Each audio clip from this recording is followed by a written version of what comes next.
What's up, nerds? I'm Kendrick, your not-so-friendly neighborhood otaku, and welcome to my channel where I talk all things anime, manga, manhwa, webcomics, and cosplay. If that's the type of thing you're into, then make sure to subscribe. Today, though, what we're going to be doing is watching and reacting to episode 32, or season 2, episode 8 of the Apothecary Diaries.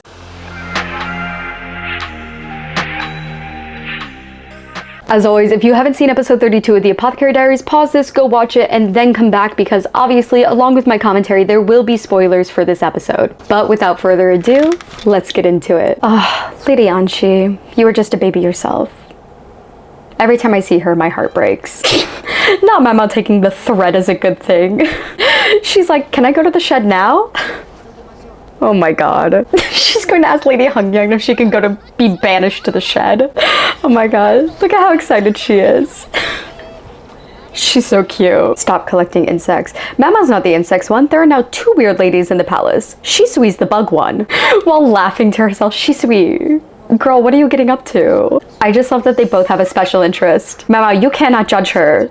You are her, just with herbs and poisons. Again, y'all know I love anytime Xiaolong has screen time. She is just precious little baby to me. But look how cute she is. How could you not love her? Mao, Jinshi's not gonna like you just giving away the handkerchief he lent you. You were supposed to think of him and cherish that, not use it as a bargaining tool. Again, showing that Lady Shin could have just used the things she already had at her disposal to make the abortifacient, but she went out of her way to get the scented oils and the herbs and the gowns that are made for people to wear during pregnancy. She made it too obvious. That's why she got caught. I also still think she's the reason that Consort Liwa's first child died and that she was so close to death, like why she was greatly ill, because the head lady in waiting is the one who orders the servants and ladies in waiting to do things. So she 100% ordered them to keep applying that white face powder. Yeah, she had no knowledge of medicine, so someone had to teach her, and I personally still think it's the people that s2e8 left behind when she faked her death and escaped the palace. Oh my god. She's so cute. Mao, you do not get to judge her. We literally just saw you jumping and smiling like this after a lizard in the previous episode. You do not get to judge her for doing this with bugs. You are no different than her. You just have different special interest. She's so precious. And I am so excited for you anime onlys to connect the dots of who Shisui really is, because the difference in how she acts, so wild. Yeah, of course she looks young. She was like 11 when she had her child. The previous emperor was a pedophile. There is nothing that will ever make me like that man. The fact that Lady Anshi is so kind and caring and put these things in place to help people just makes it all the more heartbreaking, because you know there was no one there like that for her. One thing that I also really like about the Apothecary Diaries is they do not shy away from the darker topics, especially the ones that are not only still relevant to this day, but very relevant in the time period that this piece is set in. Like how slavery was banned, but there is still kind of workarounds and ways to kind of just continue doing it under a different name that had people questioning the ethics of something like brothels. She's so pretty and precious. It feels more like friends who are a few years apart than a wife and mother-in-law. Yeah, because one of the other dark topics the Apothecary Diaries does not shy away from is the fact that the previous emperor was a pedophile and in a position of power where he was given young girls. And because of that, and because of the information that we learn about Lady Anshi, every single time I see her, I am like on the verge of tears. Yeah, she's just so sweet and caring and trustworthy, and she had no one on her side except for s2e8. And there's only so much a lady in waiting can do. Literally, I'm almost in tears with her backstory. Just prepare for next episode, I will probably cry. God, the animation is beautiful. Girl, even if you did, he deserves worse. Curse him, hex him, do whatever the fuck you gotta do. That man was a predator, and you were a child. You were like 10, 11 years old. As they should. I'm glad that they call it like they see it, and they just consistently speak poorly of the previous emperor, even calling him a pedophile, because he is one. God, it's just so sad. Again, it's a dark topic, and they do not hesitate to show you the horrible things this man did. This part always really gets me.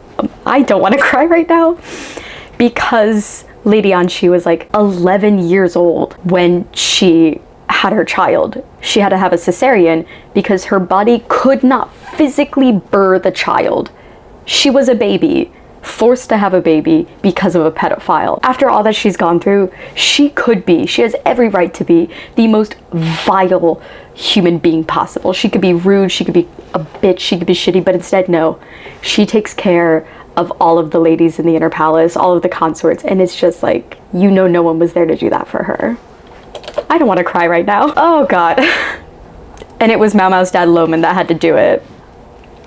He had to perform a cesarean on an 11-year-old. Yeah, so he's only 1 year older, meaning that Lady Anxi and Ado's children are 1 year older than Mao Mao. The baby that was swapped because one of them died is 1 year older than Mao Mao. Mao Mao's like 17, 18 here. Jinshi would be 19. Take that man out of your compilations of anime men who are predators going after young female characters. He lied about his age. He's lying about other things too. He and Mao Mao lie so much in this series. That is why she's such an unreliable narrator.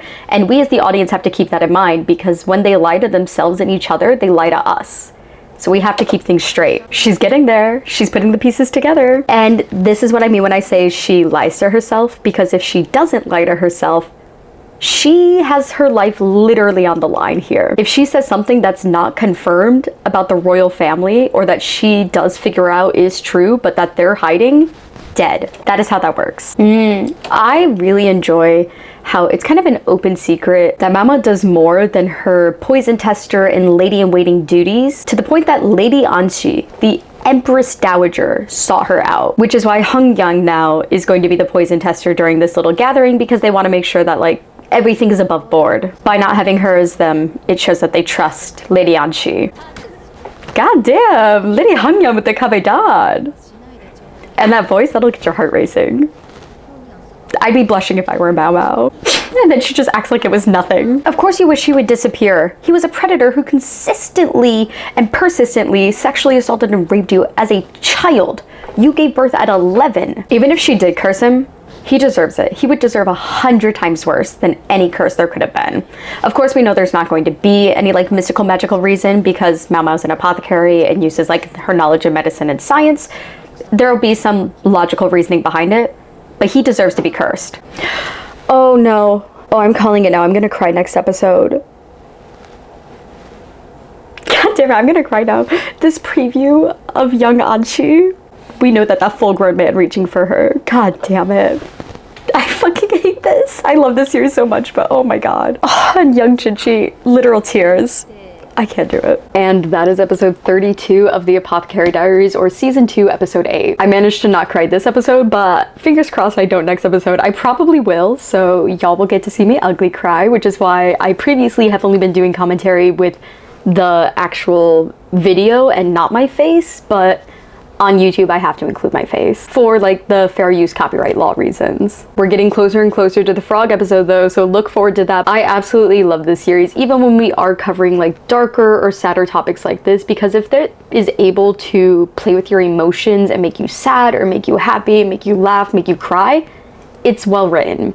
If you're able to experience the emotions that it's trying to elicit from you, it is well written. And I am going to cry. I fully know it. Look forward to that. You will probably cry as well. Everyone watching episode 33 when it comes out is going to cry, so just be prepared. But that is all for today, folks, and I will see you next time.